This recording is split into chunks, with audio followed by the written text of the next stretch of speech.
오늘도 지금 밤사이에만 256명이 추가되었습니다. 2000명이 넘었어요. 총 2022명입니다.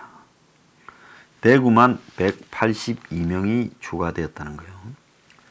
자, 그래서 이 사람들은 9,000명 정도의 지금 신천지 사람들을 하고 있어서 거기에서 많게는 한 80% 정도의 유증상자, 신천지 중에 유증상자 중에 한 80%가 확진으로 나오고 있다.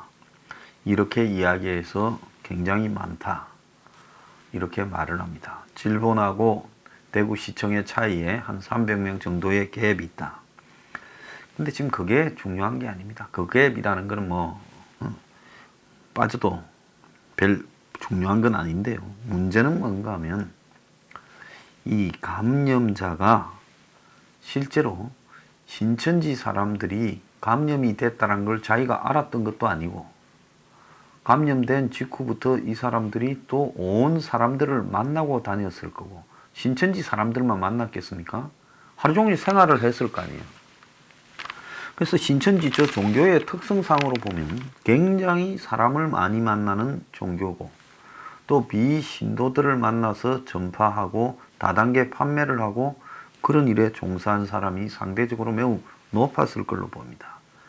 그렇기 때문에 지금 신천지 자체에 대한 조사를 통해 이만큼 나오는데 신천지 유증상자만 끝나면 그때부터 확진자가 확 떨어질 거다. 그럼 확진자가 확 떨어지는 게 아니라 새로운 감염원을 조사를 안 하는 것 뿐이죠.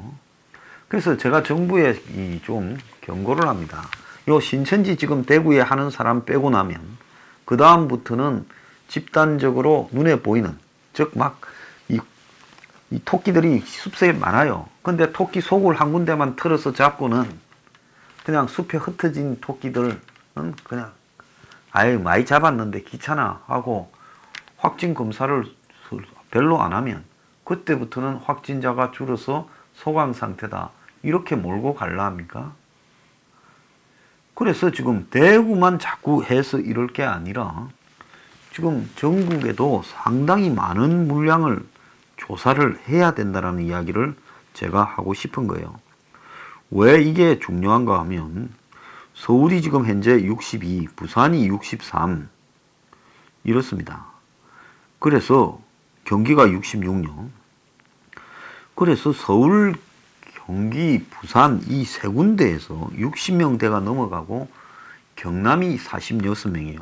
그래서 이 네 개 시도는 굉장히 이미 숫자가 많아진다. 만약 여기에 집중해서 하면 대구만큼 매일 저런 정도의 숫자가 안 나오라는 보장이 없는 겁니다. 근데 지금 대구를 집중하고 나머지는 조금씩 하니까 딴 데는 숫자가 적은 것이고 대구, 경북이 많이 나오는 거죠.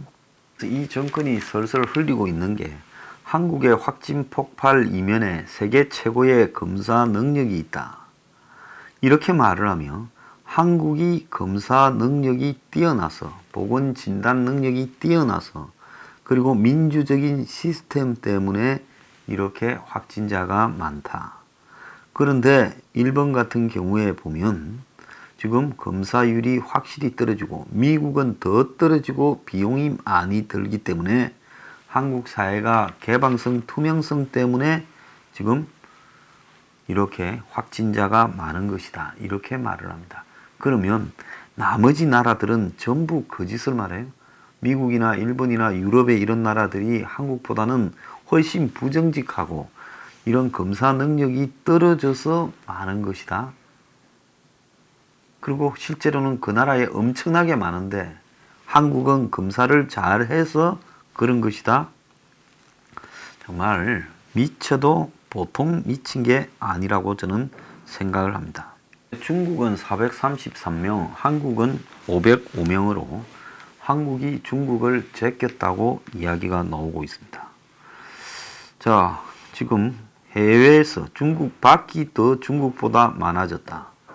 그래서 세계보건기구가 이야기를 하고 마치 중국에서는 이제 수습이 되는 것처럼 이야기를 합니다. 이거는 그야말로 통제된 독재 사회가 우리 없어 하면 밖으로 없어지는 거하고 똑같은 거죠. 미국의 월스트리트 저널 기자가 우한시에서 우한 폐렴을 취재하다가 쫓겨나지 않았습니까? 그래서 그런 거를 보면 언론을 통제하고 외부 통제를 완벽하게 해내는 중국에서 이런 부분들을 잘한다, 이제 가라앉는다라고 아무리 우리가 평가해봤자 그것은 공허한 이야기다. 이렇게 지금 볼 수밖에 없는 겁니다. 자, 한국이 대응을 잘했다고 타임즈지가 칭찬을 했다고 박강원 더불어민주당 의원이 떠들었어요. 한국의 확진자가 급격히 증가한 것은 뛰어난 진단 능력, 제가 앞에 소개한 그 기사 있잖아요. 자유로운 언론 환경, 투명한 정보 공개, 민주적 시스템이다. 그래서 한국이 민주주의가 국가 체계가 잘 작동하고 있어서 환자가 많다라는 희한한 궤변을 했습니다. 이 타임즈지를 인용했어요. 그런데 타임즈지의 이 관련 기사 제목을 보면 스티븐 브로웩이라는 기자가 썼는데요. 한국에서 어떻게 우한 폐렴이 이렇게 빨리 번졌냐라는 제목이고, 이렇게 많이 번진 거는 한국 정부가 이를 방지할 기회를 놓쳤기 때문이고, 한국 관리들이 침착한 척 하지만은 속으로는 공포가 커지고 있다. 한국 사람들이 전부 다 두려움을 느끼고 있다. 그러면서 한국의 사이비 종교의 문제, 또 문재인이 우한 폐렴의 위험성을 인식하지 못하고 있다는 비난이 커지고 있고, 그런 것을 비판하는 국민청원 숫자도 늘어나고 있다. 자, 그러면서 이제 기사 마지막 부분에 한국 한 대학 교수 말을 인용해서 한국은 진단 능력이 높고 언론 자유가 보장되고 민주적 시스템을 가지고 있어 우한 폐렴이 급격하게 증가했다. 자, 요 말만 한 사람이 말한 겁니다. 전체 기사는 굉장히 비판하는 기사였습니다. 자, 근데 이렇게 대응 체계가 좋다는 상황에서, 나라에서 어제 결국 사망한 13번째 사망자가 고령이고 75살 먹은 분입니다. 20년 전에 신장 이식의 수술을 받은 고위험군 환자고 22일 날 발열과 호흡 곤란이 나와서 25일 날 확진 판정을 받았습니다. 그럼 어제 사망을 했으니까 이틀 있다가 확진받고 돌아가신 거죠. 그래서 27일 날 호흡 곤란으로 병원 이송 중 사망했는데, 질본 본부장조차도 기저질환이 있었고 우선 입원 조치가 필요한 상황이었던 걸로 보인다. 이렇게 말을 했습니다. 그런데 대구의 지금 코로나 환자가 어제로 1132명이었고, 그런데 오후 7시 기준으로 절반쯤 되는 522명, 절반도 못 되죠. 그 사람만 병상을 배당을 받았고, 말은 병상을 추가해서 1013개를 가동한다 했지만은 의료진 부족 등으로 실제로 절반도 못 들어갔다는 겁니다. 자, 그래서 지금 질본 본부장 스스로가 고위험군 중증 치료가 가능한 사람은 이 병원에, 치료 가능한 병원에 우선적으로 배당하는 게 원칙인데, 그런데 그런 고위험군 판정 기준을 만들어서 컨트롤 타워를 운영하고 있다라고 말을 함에도 불구하고 현재 이 정도 숫자에도 대구 같은 거대 도시가 감당을 못하고 있다는 겁니다. 그래서 우리가 우한에 보면 입원을 못 해가지고 병원에 찾아갔다가 거절당하고 병원 몇 개를 돌다가 길거리에서 쓰러져 죽고 집에서도 죽어가고, 그 뭡니까 창카인가 제가 소개했던 그 영화 감독 가족들 불행이 있죠. 자, 그래서 심지어 아파트 베란다에서 꽹과리를 두들기고 심지어 자살하는 사람까지 생겨나고 그랬습니다. 그리고 집에서 같이 있으면 다 가족이 감염될까봐 뛰어내려서 자살한 사람도 중국에서 나왔어요. 그래서 이런 중국의 우한에 입원 못해 사망하는 우려가 한국에서 지금 현실로 되고 있다는 거예요. 그러면 제가 어제도 이야기한 환자를 1, 2, 3등급으로 분류해서 하는 매뉴얼이 지금 어디에 있냐는 겁니다. 없다라는 거예요. 환자 폭증, 의료진 병상 부족, 입원 치료 지연, 악화되어서 병원 못 가고 죽는 일이 지금 나타나고 환자 증가 속도를 의료진과 병상 그리고 의료 시스템 이렇게 인프라 받쳐주는 것이 못 따라가고 있어요. 그래서 그 사람의 나이, 병, 병력, 수술 전력, 지병 이런 것들을 확진 환자들한테는 곧바로 가족들을 동원해서 작성을 해서 등급 기준을 매겨가지고 예를 들어서 1등급부터 10등급으로 나누어서 하는 이런 시스템까지도 안 돼 있다. 신장 이식 수술을 했다. 저도 신장 이식 수술 환자잖아요. 그러면 신장 이식 수술을 한 사람은 거의 최고의 고위험군으로 분류해야 된다. 이름에도 불구하고 그것도 안 되고 그 다음에 확진자를 지금 응급해서 이송하다가 죽는 사람이 많은데 그때는 도대체 어떻게 할 것인가.